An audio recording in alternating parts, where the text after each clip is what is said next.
Chapter 49 Stories of Hari Kanoba, Somadev Swami, Nana Sahib Chandorkar. Preliminary. When even the Vedas and Puranas cannot sufficiently praise Brahma or Sadguru, then how can we ignorant describe our Sadguru Sri Sai Baba? We think that it is better for us to keep quiet in this matter. In reality, the observance of the vow of silence is the best way of praising the Sadguru. But the divine qualities of Sai Baba make us forget our vow of silence and inspire us to open our mouth. Tasteful dishes lose their taste if there is no company of friends and relatives to partake the dishes with us. But when they join us, the dishes acquire additional flavor. The same in the case of the Sai Leelamrut. The nectar is nectar in the form of Sai's Leelas. This nectar we cannot partake alone. Friends and brothers have to join us. The more, the better. It is Sai Baba himself who inspires these stories and gets them written as he desires. Our duty is to surrender completely to him and meditate on him. Practicing penance is better than pilgrimage. Oh, sacrifice and charity, worshipping Hari is better than penance. The meditation on the Sadguru is the best of all. We have therefore to chant Sai's name, think over his sayings in our mind, meditate on his form, feel true love for him in our heart, and do all our actions for his sake. There is no better means than this for snapping the bondage of this sansar. If we can do our duty on our part, as stated above, Sai is bound to help and liberate us. Now we revert to the stories of this chapter. Hari Kanoba. A gentleman of Mumbai named Hari Kanoba heard from his friend and relatives many Leelas of Baba. He did not believe in them as he had a doubting mind. He wanted to see Baba himself, so he came to Shirdi with some Mumbai friends. He wore a lace-bordered turban on his head and a new pair of sandals on his feet. On seeing Baba from a distance, he thought of going to him and prostrating himself before him. He did not know what to do about his new sandals. After going in one corner in the open yard, he placed them there and went into the masjid and had Baba's darshan. He made reverential bow to Baba, took Udi and Prasad from Baba and returned. When he reached the corner, he found to his utter dismay that his sandals had been disappeared.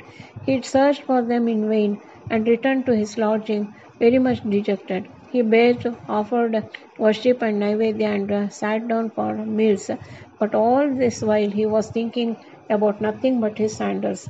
After finishing his meals, he came out to wash his hands. Then he saw a Maratha boy coming towards him. He held in his hand a stick, at the end of which was hanging a pair of new sandals. He said to the men who had come out to wash their hands that Baba sent him with this stick in hand and asked him to go to the streets crying Hari ka beta, Jari ka beta, and that if anybody claims these sandals, first assure yourself that his name is Hari and that he is the son of Ka, that is Kanoba, and that he wears a lace-bordered turban, and then give them over to him. On hearing this, Hari Kanoba was pleasantly surprised. He went ahead to the boy and claimed the sandals as his own. He said to the boy that his name was Hari and he was the son of Ka, and showed him his face-bordered turban. The boy was satisfied and returned the sandals to them. Hari Kanoba wondered in his mind that his lace-bordered turban was visible to all, and Baba might have seen it. But how could he know that his name was Hari and that he was the son of Kanoba?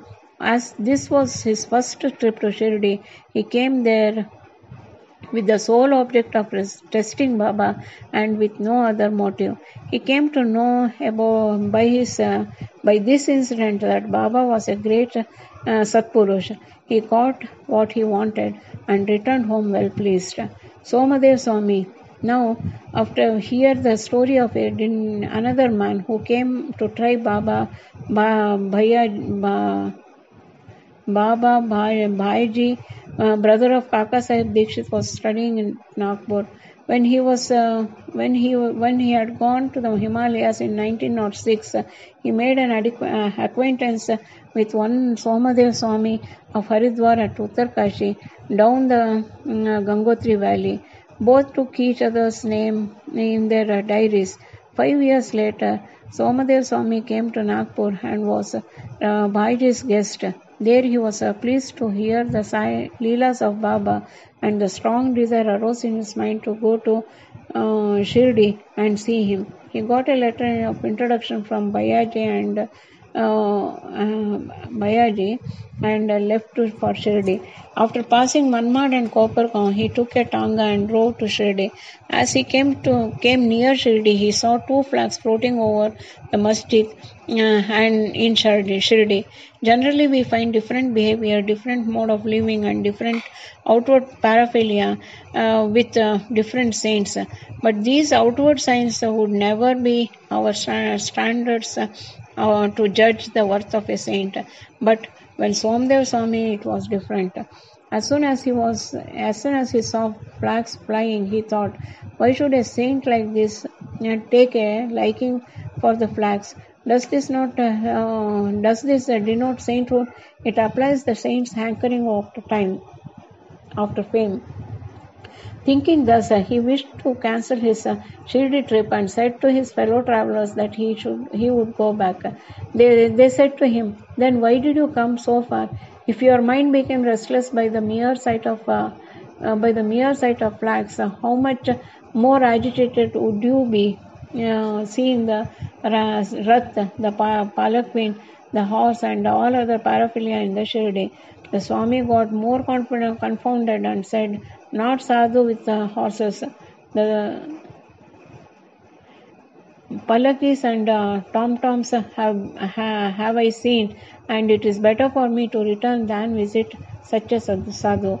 After saying this, he started to return. The fellow travelers pressed him not to do so, but to proceed. They asked him asked him to stop his inconsistent way of thinking, and told him that the sadhu, that is Baba, did not care a bit to the flags and other paraphernalia, nor for the same name. It was the people, his devotees, who kept up all his paraphernalia out of love and devotion to him. Finally, he was persuaded to continue the journey to go to Shirdi and see Baba. When he went and saw Baba from the courtyard, he melted inside. His eyes were full of tears, his throat was choked, and all his evil and crooked thoughts vanished. He remembered his Guru saying that is our abode and place of rest, where the mind is most pleased and settled. He wished to roll himself in the dust of Baba's feet, and when he approached Baba, the latter got wild and cried out and cried aloud, let all our humbug be with us. You go back to your home. Beware. If you come back to this masjid again, why take the darshan of one who flies a flag over his masjid? In this a sign of sainthood. Remain here not a moment. The Swami was then taken aback by surprise. He realized that Baba read his heart and spoke it out. How omniscient he was! He knew that he was least intelligent, and that Baba was noble and poor. He saw Baba embracing somebody, touching someone with his hand, comforting others, staring kindly at some, laughing at others, giving Udi Prasad to some, and thus pleasing and satisfying all. Why should he be alone? Why should he alone be dealt so harshly? After thinking seriously, he came to realize that Baba's conduct responded exactly to his inner thought, and that he should take a lesson from this and improve that The Baba's wrath was a blessing in disguise.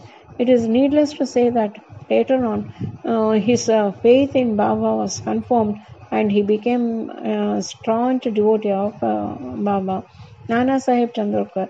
Hemad Pant concluded this chapter with a story of Nana Sahib Chandorkar. Nana Sahib was at once in the masjid with Malsapati and others. A Mohammedan gentleman from Bijapur came with his family to see Baba. On seeing veiled ladies with him, Nana Sahib wanted to go away, but Baba prevented him from doing so. The ladies came and took the darshan of Baba. When one of the ladies removed her veil for saluting Baba's feet, Nana Sahib, who had a glimpse of her face, was so much smitten with her beauty that he wished to see her face again and again. Knowing Nana's restlessness of mind, Baba spoke to him in vain. Let the senses do their work, do their allotted work or duty. We should not meddle with our work. God had created a beautiful world, and it is our duty to appreciate its beauty. The mind will get ready, and the mind will get steady and calm slowly and gradually. When the front door was open, why go by the back one? When the heart is pure, there is no difficulty whatsoever. Why should one be afraid of anyone? If there is no evil thought in us, the eyes may do their work. Why should you feel shy and tottering? Shama was there and he could not allow the meaning of what Baba said. He asked Nana about their way back. Nana told him about his restlessness at the sight of beautiful lady. How Baba knew it and advised him about him. Nana explained Baba's meaning as follows: that our mind is fickle by nature. It should not be allowed to get wild. The senses may get restless. The body, however, should be held in check and not allowed to be important. Senses run after other objects, but he should not allow them to crave for them. By slow and gradual practice, restlessness can be conquered. He should not be swayed by the senses, though they cannot be completely controlled. He should curb up rightly and follow rightly and properly, according to the need of the occasion. Beauty is the subject of sight. We may fearlessly look at the beauty of objects. There is no room for shyness or fear. Only we should never entertain evil thoughts. Making the mind desireless, observe God's work of beauty. In this way, the senses will be easily and naturally controlled, and even in enjoying objects, you will be reminded of God. If the outer senses are not held in check, and if the mind be allowed to run after objects and be attached to them, our cycle of births and deaths will not come to an end. With Vivek as our charioteer, we will control the mind and shall not allow the senses to go away. With such a charioteer, we reach the Vishnupada, the final abode, our real home, from where there is no return. Bo to Sri Sai. Peace be to all.